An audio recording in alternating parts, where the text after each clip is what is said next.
ஒன்றும் இல்லை, உண்மை தவிர வேற ஒன்றும் இல்லை. கணம் நீதிபதி அவர்களே, இதோ இந்த குற்றவாளி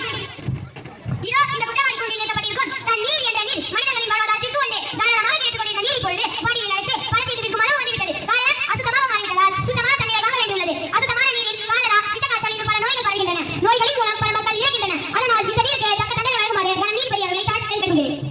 மக்களின் அத்தியாவசிய தேவையான நீங்கள் அசுத்தமாக இருப்பதை பற்றி ஏதாவது கூற விரும்புகிறீர்களா? அம்மா, நான் மேகத்திலிருந்து சிறு துளிகளாக மண்ணில் விழும் வரை சுத்தமாகத்தான் இருந்தேன். பின்பு தெளிந்த நீராக மாறி ஆறு குளமாக ஓடினேன். நான் சுத்தமாகத்தான் இருந்தேன். ஆனால் என்னை அசுத்தப்படுத்துபவர்கள் மனிதர்களே. என் மீது பிளாஸ்டிக் கழிவுகள், ரசாயன கழிவுகள், தோல்களை கொட்டி அசுத்தப்படுத்துபவர்கள் மனிதர்கள் தானே. என் சுற்றுப்புறத்தையும் என்னையும் திறந்தவெளி கழிப்பிடமாக மனிதர்கள் இன்னும் பயன்படுத்துகிறார்கள். இந்த நீர் பெரிய அலையாக மாறி, அதாவது சுனாமியாக மாறி மனித உயிர்களை அடிக்கிறது. அதனால் தான் மனிதர்களை குறை கூறுகிறது. மனிதர்களை சுத்தப்படுத்துவதற்கு தான் நான் படைக்கப்பட்டேன். நானாக அசுத்தப்படவில்லை. அசுத்தமாகும் என்னை சுத்தப்படுத்த வேண்டும் என்று யாரும் நினைக்கவும் இல்லையே. நானாக கழிவுகளை தேடி போவதில்லை. மனிதர்கள் தான் என் மீது கழிவுகளை கொட்டுகிறார்கள். நான் சுனாமியாக மாறுவதற்கு நான் காரணமில்லை. ஏனென்றால் தான் நான் அவ்வாறு மாறுகிறேன். எனவே இவ்வழக்கில் நிலத்தையும் சேர்த்துக் கொள்ளுமாறு மிகவும் தாழ்மையுடன் கேட்டுக்கொள்கிறேன். Permission granted. இளம் இளம் இளம். நான் சொல்லலாம் உண்மை. நான் சொல்வதெல்லாம் உண்மை. உண்மையை தவிர வேற ஒன்றும் இல்லை. உண்மையை தவிர வேற ஒன்றும் இல்லை. அம்மா, நான் மனிதர்களையும் தாவர மற்றும் விலங்குகளையும் ஏன் இந்த நீரையும் கூட தான் தாங்கிக் கொண்டிருக்கிறேன். என்னை மனிதர்கள் பூமாதேவி என்று கூறுகிறார்கள். என்னை குற்றவாளி கொண்டு நிறுத்தியது வருத்தத்துக்குரியது. அம்மா, பெற்ற பிள்ளையை கள்ளிப்பால் ஊற்றிக் கொள்வது போல நீ பூகம்பத்தை ஏற்படுத்தி இதோ இந்த நீரை கூட சுனாமியாக மாற்றுகிறாய். இந்த குற்றச்சாட்டிற்கு உன் பதில் என்ன? சில இடங்களில் வளமாகவும் சில இடங்களில் வறண்டும் இருக்கிறேன். அது இயற்கையின் பண்பு. வளமாக எடுத்த மனிதர்கள் பாழ்படுகிறார்கள். நான் பல ஆண்டுகளாக சுமந்து வளர்த்த மரத்தை சில மணி நேரத்தில் வெட்டி விடுகிறாய். நான் படைந்து விடாமல் இருந்த தண்ணீரை உள்வாங்கி குளிர்ச்சடைகிறேன். பின்பு ஏன் என் அடுக்குகள் நகராது? நான் பூகம்பத்தை ஏற்படுத்தவில்லை. கவனமாக எனக்கு அடுக்குகள் மனிதன் தோன்றுவதால் நெருப்பு குழம்பு வெளிவருகிறது. எனவே நெருப்பையும் இந்த வழக்கில் விசாரிக்க வேண்டும் என்று மிகவும் தாழ்மையுடன் கேட்டுக்கொள்கிறேன். Permission granted. நெருப்பு நெருப்பு நெருப்பு நெருப்பு. நான் சொல்லலாம் உண்மை.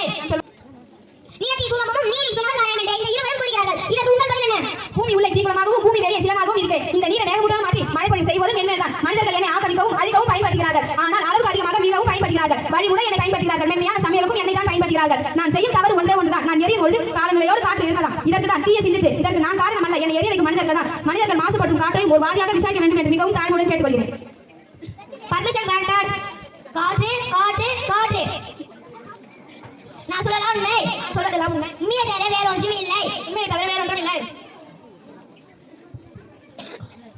நீங்கள் நெருப்புகையால் மாசுபடுவதற்கு மனிதர்களே காரணம் என்று கூறுகிறீர்களா?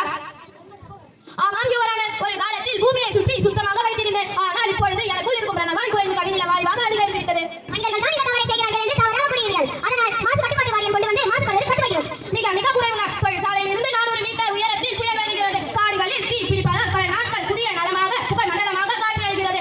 டயர்களை எரிப்பதால் புயல் வருகிறது. இவை எல்லாம் என்னுடன் நானே வந்து கழிக்கிறது. இவ்வளவு ஏன்? மனிதர்கள் தன்னையும் அழித்து என்னையும் அழித்து சிகரெட் என்ற புகையும் நச்சு பொருள் தானே. இதனால் பாதிக்கப்பட்ட ஆகாயம் தன்னை வளர்ந்து சேர்ந்து கொள்ள விரும்புகிறது. எனவே இந்த வழக்கில் ஆகாயத்தை சேர்த்துக் கொள்ள மிகவும் தாழ்மையுடன் கேட்டுக்கொள்கிறேன்.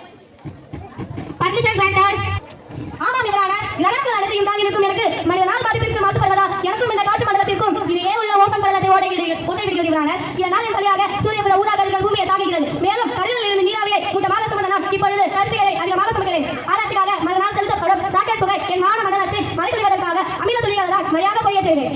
மனிதர்களின் ஆராய்ச்சிக்காகவும் சாதனைகளையும் தவறு என்று சொல்வது சரியல்ல. விண்ணை ஆராய்ச்சி செய்வது குறைத்து, அதாவது மண்ணை ஆராய்ச்சி செய்வது மேலானது. எத்தனை விவசாயிகள் மண்ணை பரிசோதித்து உரம் விடுகிறார்கள். வருமானமாகவும் விரைவாகவும் பயிர் விளைந்தால் போதும் என்று நினைத்து உரங்களையும் பூச்சிக்கொல்லிகளையும் போட்டு என்னை பாழாக்குவது மனிதர்கள் தானே. பஞ்சபூதங்களையும் பாழாக்குவது மனிதர்கள் தான்.